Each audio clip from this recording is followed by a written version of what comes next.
What's going on? What's going on, family? Listen, this is Coach Dericka coming before you all.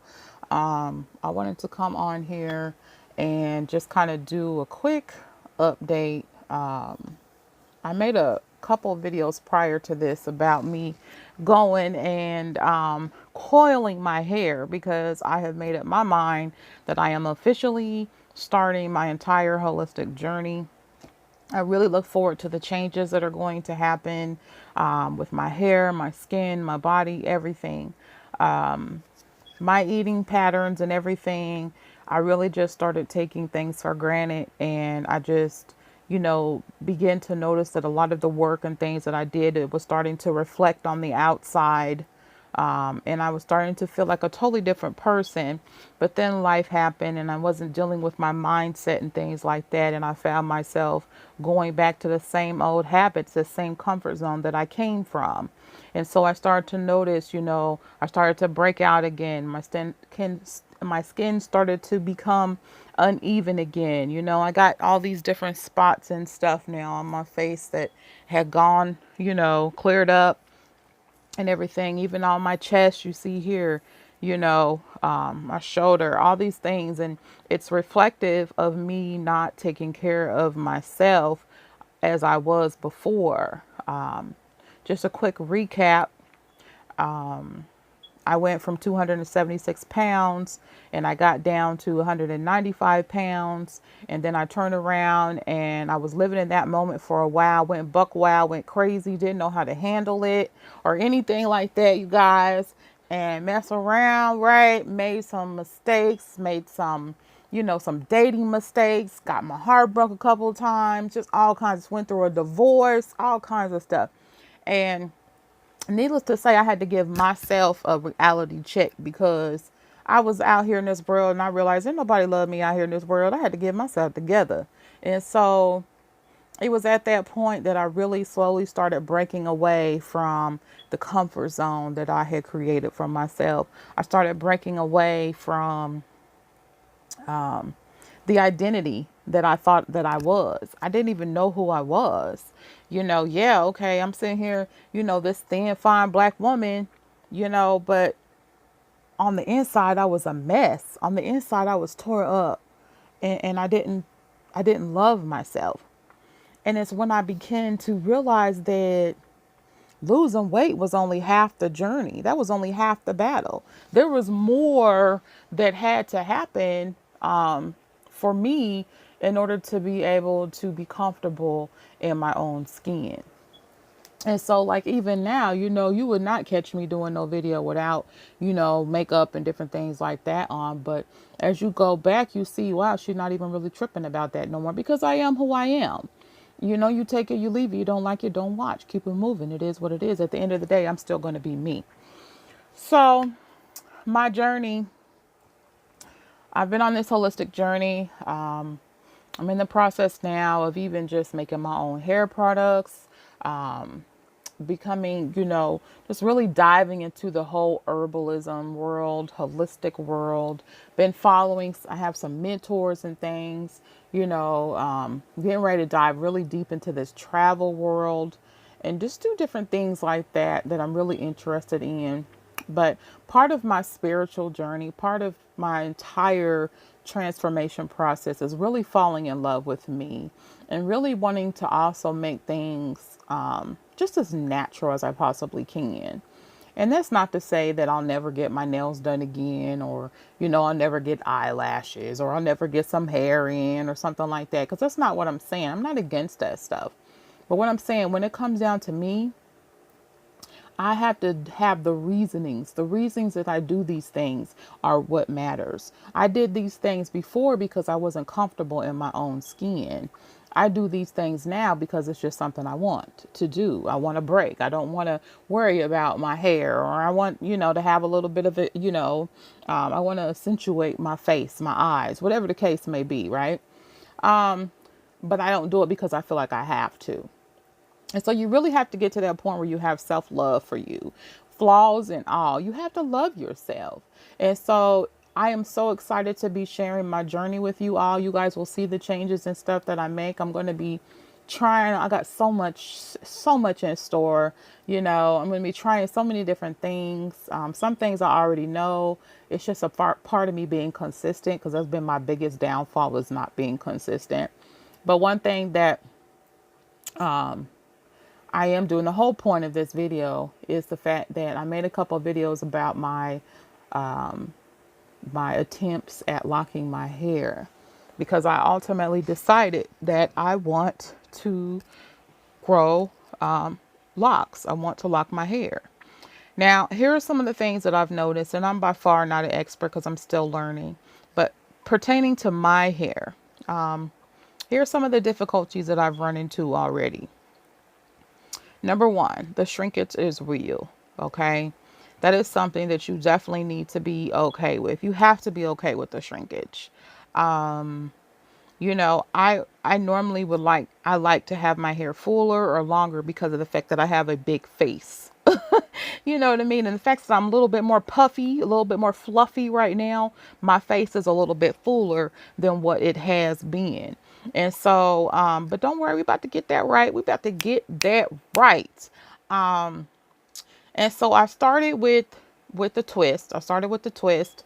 The 2-strand twist, I wore that for about a month. The way that I did it, I had Sneakerly's twist in. And so I went and I got in the shower and I just really washed really deeply. I didn't care about them falling out. So I just sectioned it off and just scrubbed and washed and everything, my hair. And then I deep conditioned it, let that sit, did all that process, and then I washed it out.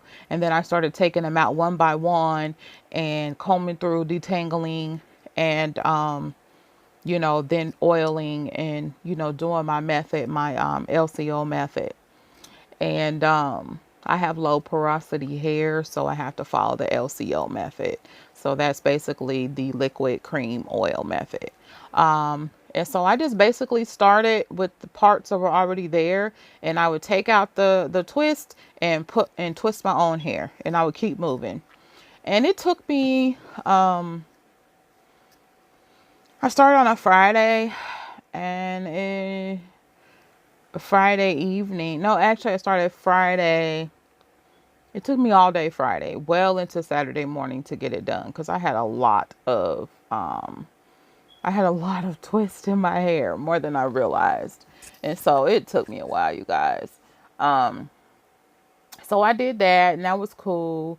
But some of the problems I noticed that I had with it was the fact that I was like, number one, I felt like even though I went through the process and washed my hair, I felt like I didn't get a good hair wash. I still felt like my hair needed to be scrubbed better, without the confines of the parts. I needed to have a good scrub, and I needed to decalcify. I needed to descale my scalp. I always have to do that after I have like twist or braids in. Another thing that I've noticed that I felt like I made a mistake on is that I used beeswax and oil, and that beeswax had weighed my hair down so much that I just felt like it had no life. It was just there. So ultimately I had my daughter go and retwist my hair for me, and she used the beeswax again. And the first time I went and did a co-wash on the beeswax, and there was had a lot of beeswax still in my hair, but it did have a little bit more life. And it didn't really bother me too much because I felt like the beeswax was kind of retaining some of the moisture in my hair, because my hair will get dry. So I had her go through and retwist. Now here's the difference between my twist and my daughter's twist. So my daughter, she is able to do the smallest of twists. Like, I have smaller twists in my hair, and my hair is not as thick as hers is. So you can see the size of mine. Okay. And so I went through and did that, and this is kind of what I'm working with now. And I went through and I had to take hers out too, because the beeswax was just too much, you guys. I had to take it out. So I took it all out, detangled my hair, went through, scrubbed my hair really good with, my scalp brush, did all of that, deep condition. Matter of fact, I let that deep conditioner sit in that puppy, sit in my head overnight, got up the next day, did all that. Then I came through that evening after work. I work from home, but I do an in-home daycare, so my hands was too busy. So I waited, and then this time I said I was not going to twist my hair with the beeswax. I did not use the beeswax at all this time. Instead, what I did is I made myself some homemade flaxseed, and I put jojoba oil in it. Okay, I put the jojoba oil in it, and I greased my scalp with the castor oil, Jamaican black.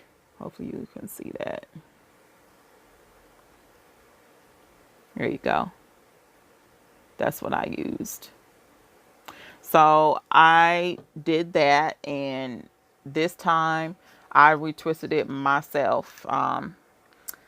Because of the fact that I have two different hair textures in my hair, in the back of my hair is really, really curly. Like, it by default, very curly. But it's not a kinky curly. It's a loose curl, but it's still very, very curly. So my hair,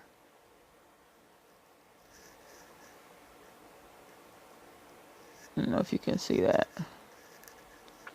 Now, the top of my hair, however, it does curl, but my hair up front is kinkier than my hair in the back. And I don't know why that is, but that's the way it is. Another problem that I have is that I had my hair dyed red, and it was beautiful and I loved it.